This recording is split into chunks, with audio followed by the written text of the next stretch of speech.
സർവ്വസന്നാഹവുമായി മന്ത്രി നേരിട്ടിറങ്ങുമ്പോൾ ഒരിക്കൽ കൂടി ചെങ്കോട്ട ഇളക്കാൻ രമ്യക്കാകുമോ? ആലത്തൂരിന്റെ സാധ്യതകൾ നമുക്കൊന്ന് പരിശോധിക്കാം. തെരഞ്ഞെടുപ്പ് പടിവാതിൽക്കൽ എത്തി നിൽക്കെ ആലത്തൂർ മണ്ഡലത്തിൽ പ്രചരണത്തിനും ചൂട് പിടിച്ചിരിക്കുകയാണ്. ഇടത് കോട്ടയെന്ന് വിശേഷിപ്പിക്കപ്പെട്ട ആലത്തൂരിൽ കഴിഞ്ഞ തവണ രമ്യ ഹരിദാസ് കാണിച്ച അത്ഭുതം ഇത്തവണയും ആവർത്തിക്കാൻ കഴിയുമോ എന്നാണ് UDF ക്യാമ്പ് ഉറ്റുനോക്കുന്നത്. മറുവശത്ത് ആലത്തൂർ തിരിച്ചുപിടിക്കാൻ സംസ്ഥാനത്തെ മന്ത്രിയും സർവോപരി ജനകീയനുമായ K. രാധാകൃഷ്ണൻ ഇറക്കിയ ആത്മവിശ്വാസത്തിലാണ് LDF. ഇന്നേവരെ ത്രികോണ മത്സരമില്ലാതിരുന്ന ആലത്തൂരിൽ അതിന്റെ ഒരു പ്രതീതി ഉണ്ടാക്കി സാക്ഷാൽ പ്രധാനമന്ത്രിയെ തന്നെ പ്രചരണത്തിൽ എത്തിച്ചതിന്റെ കരുത്തിലാണ് NDA സ്ഥാനാർത്ഥി സരസു പ്രതീക്ഷ അർപ്പിച്ചിരിക്കുന്നത്.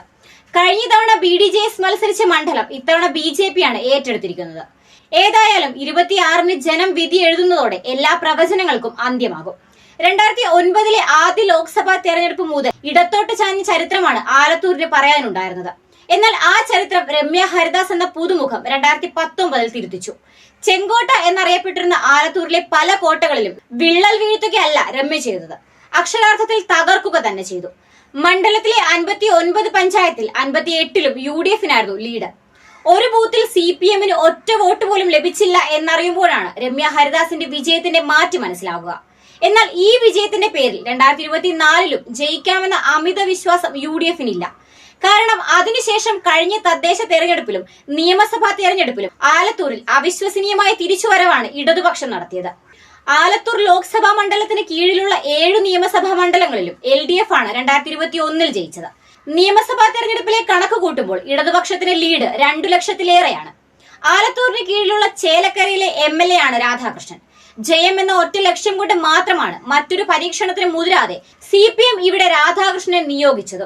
വ്യക്തിപരമായ ജനസമ്മതിയും സംസ്ഥാന സർക്കാരിനെതിരായ കർഷകരുടെ പ്രതിഷേധവുമാണ് രമ്യ ഹരിദാസിന്റെ പിൻബലം. മറുവശത്ത് ജനകീയ മന്ത്രി എന്ന നിലയിലെ പ്രതിച്ഛായയും ഇടതുപക്ഷത്തിന് ശക്തമായ വേരോട്ടമുള്ള മണ്ഡലം എന്നതുമാണ് രാധാകൃഷ്ണന്റെ കരുത്താകുന്നത്. അതേസമയം പ്രധാനമന്ത്രി അടക്കം പ്രചരണത്തിന് എത്തിയെങ്കിലും അതെല്ലാം വോട്ടാക്കി മാറ്റാനുള്ള സ്വാധീനം മണ്ഡലത്തിൽ BJP-ക്കില്ല. എന്നാൽ 5 വർഷം മുൻപത്തെ സാഹചര്യമല്ല ഇന്ന് ആലത്തൂരിലുള്ളതെന്ന് രാഷ്ട്രീയ നിരീക്ഷകർ വിലയിരുത്തുന്നുണ്ട്.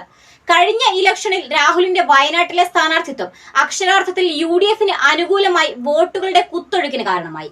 കേരളത്തിൽ നിന്ന് ചരിത്രത്തിൽ ആദ്യമായി ഒരു പ്രധാനമന്ത്രി ഉണ്ടാകുമെന്ന പ്രതീക്ഷയും BJP ഭരണത്തോടുള്ള എതിർപ്പും കക്ഷി രാഷ്ട്രീയത്തിന് അതീതമായി വോട്ടുകൾ കോൺഗ്രസ് പാളയത്തിൽ എത്തിച്ചു. എന്നാൽ ആ സാഹചര്യം ഇന്നില്ല. കോൺഗ്രസ് അധികാരത്തിൽ എത്തുമെന്നും രാഹുൽ പ്രധാനമന്ത്രിയാകുമെന്നും ആരും വിശ്വസിക്കുന്നില്ല. കൂടാതെ MP എന്ന നിലയിലുള്ള രമ്യയുടെ പ്രകടനം തൃപ്തികരമല്ല എന്ന നിലപാടിലാണ് വോട്ടർമാർ. MP ഫണ്ട് കൃത്യമായി ചെലവഴിക്കാത്തതിന്റെ പേരിൽ രൂക്ഷ വിമർശനമാണ് രമ്യ ഹരിദാസ് നേരിടുന്നത്. ഇതെല്ലാം രാധാകൃഷ്ണന് തുണയാകുമെന്ന പ്രതീക്ഷയിലാണ് LDF ക്യാമ്പ്.